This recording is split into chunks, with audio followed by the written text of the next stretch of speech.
Fala pessoal do convênio, e aí, tudo bem? Sou eu, o professor Romiel, aqui de novo, dessa vez com um novo visual, né? Vocês podem perceber aí. E hoje a gente vai continuar o nosso assunto sobre o Renascimento, né? A gente fez uma pausa aí da última aula e a gente vai falar justamente de um dos pontos que é um dos pontos mais interessantes do Renascimento, que é o Renascimento artístico, a questão das pinturas, da escultura também, né, dessa arte mais visual. Falamos do Renascimento na aula passada de um sentido geral, um renascimento das ideias, uma forma de ver o mundo, né, uma forma diferente. Mas hoje a gente vai falar sobre o renascimento artístico, né? E aí, como já é de praxe, todo mundo preparado, todo mundo aí com o seu livro em mãos, livro aberto, na página 14, o Hiper 2, né? Vamos falar aí sobre a arte renascentista e vamos lá, vou jogar uma imagem aqui na tela enquanto eu faço a leitura e depois nós iremos analisar essas imagens que vão aparecer na tela de vocês.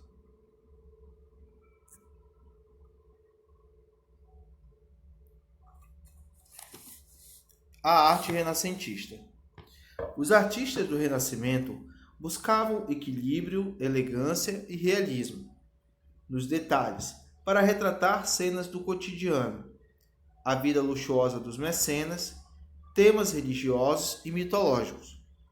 Ao contrário das produções medievais, os trabalhos renascentistas exibiam o ser humano por inteiro, exuberante, preciso, como os artistas acreditavam que ele fosse a maior obra de Deus. Ainda no século XIV, a primeira etapa do movimento artístico da Renascença foi marcada pela persistência de elementos da arte medieval. Um dos maiores nomes desse período foi Giotto di Bondone. Numa época de grande prosperidade econômica da rica burguesia comercial, sobressaiu a escola de Florença. Seus grandes expoentes, que contaram com o patrocínio da família Médici, foram o arquiteto Filippo Brunelleschi, criador da cúpula da Catedral de Santa Maria del Fiore, Donatello e o pintor Sandro Botticelli. A escola de Veneza desenvolveu-se no final do século XV. Os grandes pintores dessa escola foram Tintoretto, Veronese e Titiano.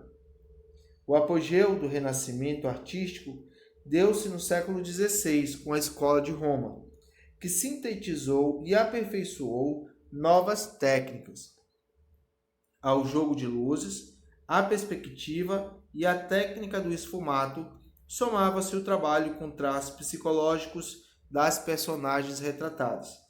O destaque da escola romana foram os três gigantes da Renascença: Leonardo da Vinci, Michelangelo Buonarroti e Rafael Sanzio.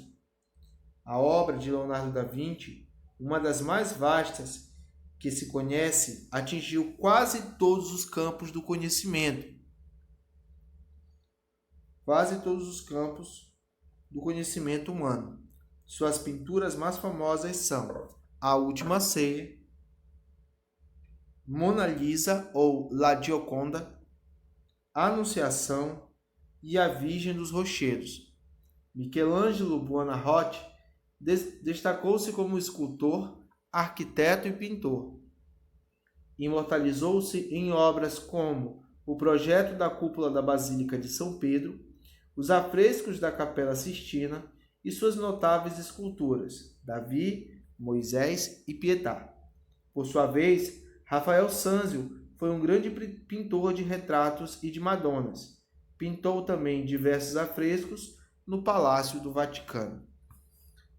Sobre a arte renascentista, é impossível não percebermos características muito fortes, muito marcantes do próprio Renascimento.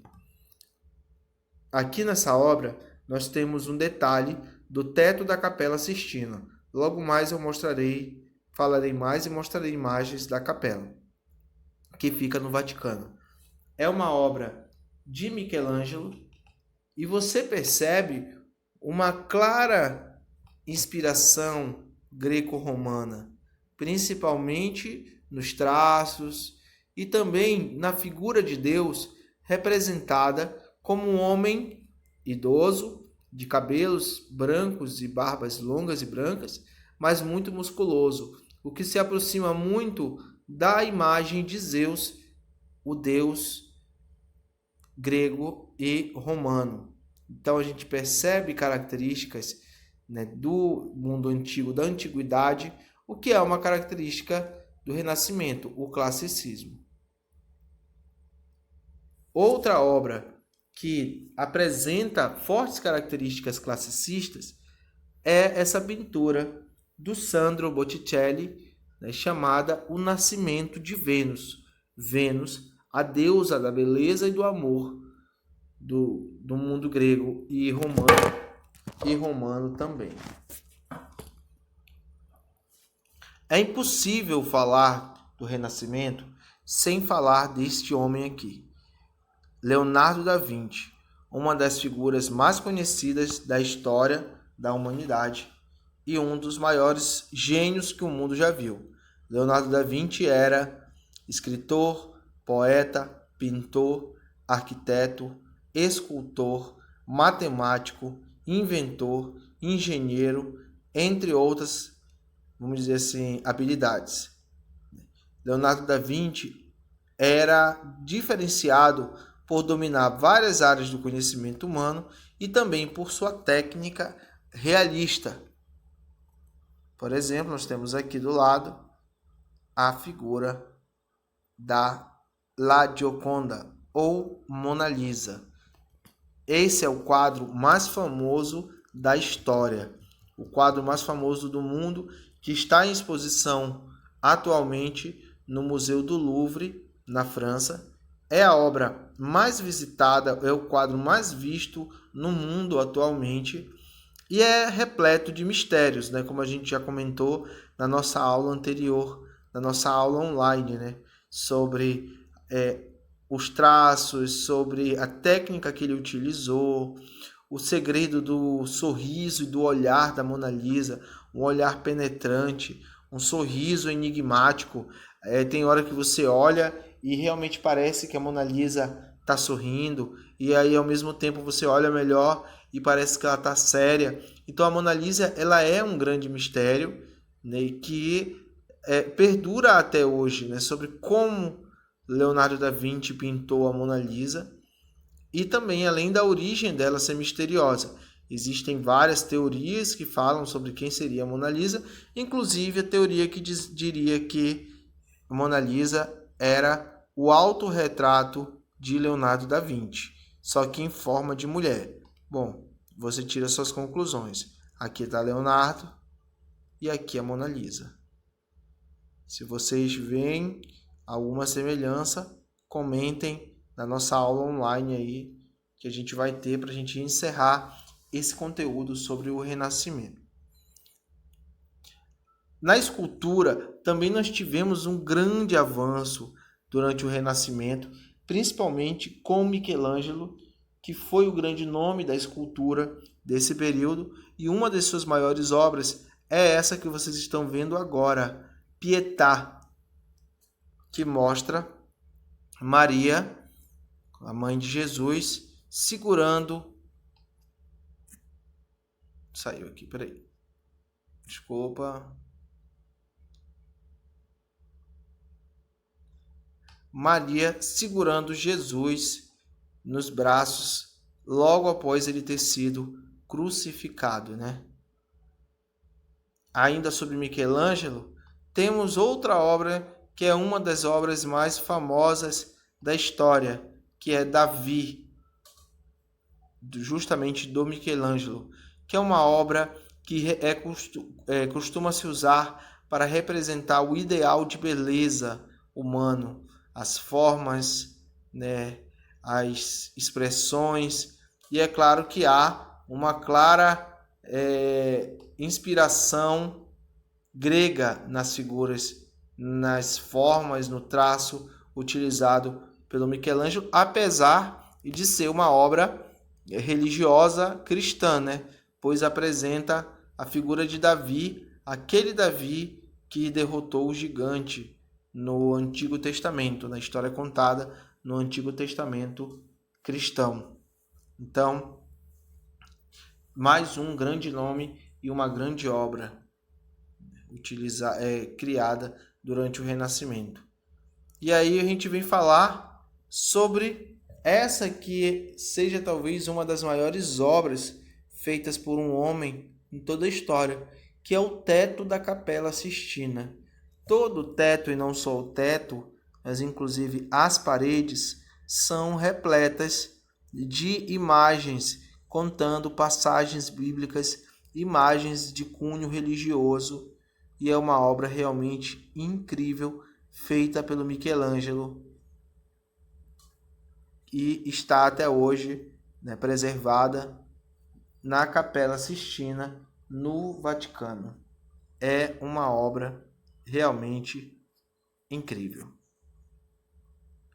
Bom, o Renascimento ele não ficou restrito somente à arte, mas também à literatura e à ciência. Vamos falar um pouquinho sobre as obras literárias do Renascimento.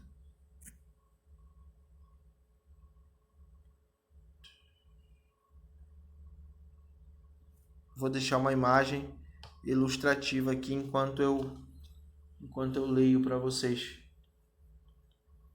Eu achei que eu tinha separado umas imagens, mas eu acredito que não.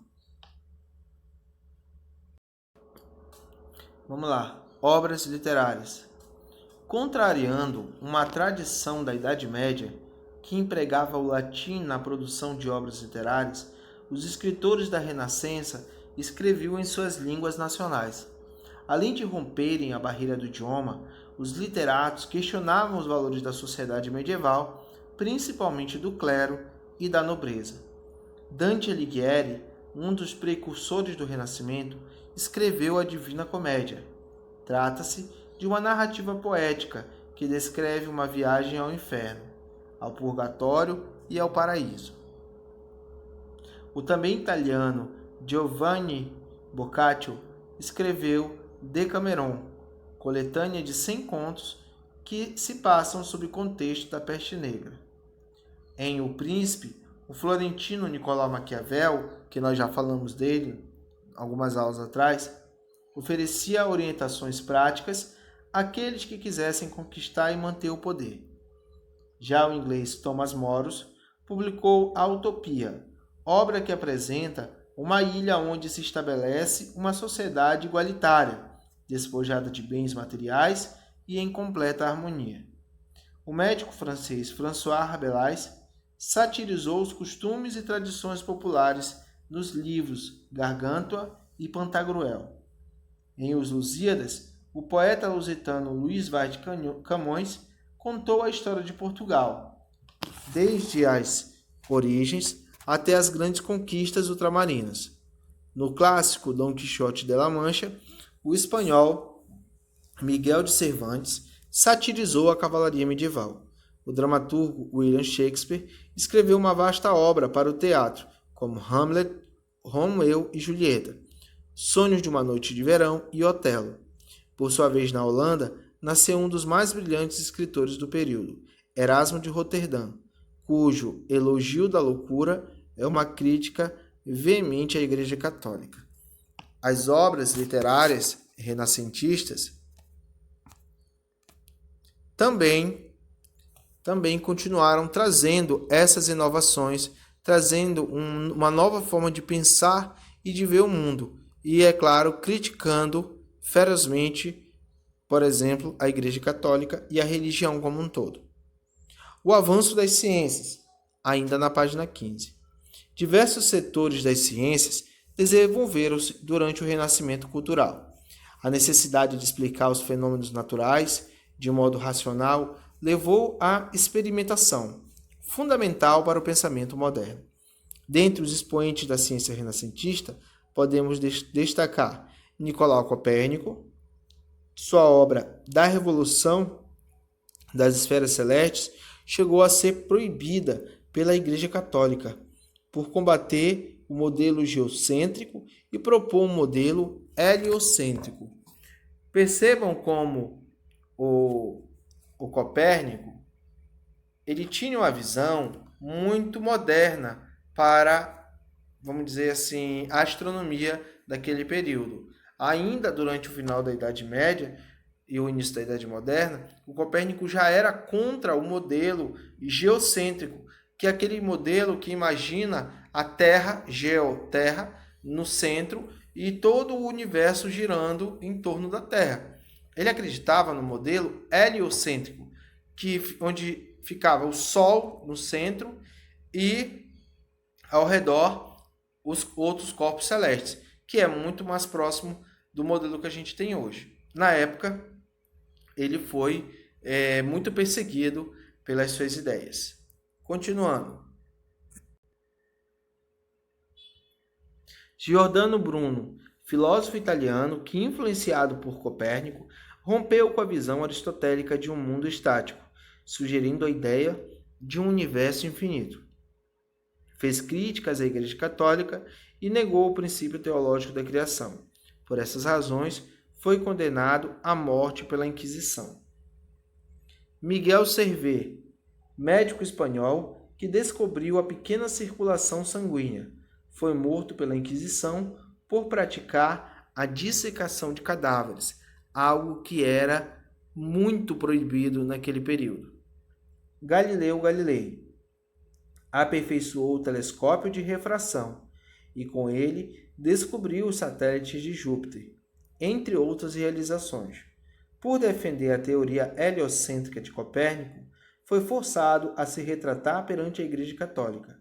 Afirmava que a natureza podia ser compreendida em caracteres matemáticos. Esses foram os maiores cientistas do período do Renascimento. E a gente percebe que havia muita resistência da sociedade ainda a esses pensamentos mais avançados sobre física, sobre astronomia. Inclusive, muitos acabaram sendo mortos pela Inquisição Católica. Bom, pessoal, vou deixar aí como dever de casa para vocês as atividades que vão da página 15 até a página 17, tá bom? E na nossa próxima aula online, a gente vai discutir e responder junto essas questões. Então, pessoal, espero que vocês tenham compreendido o assunto e grande abraço, tchau!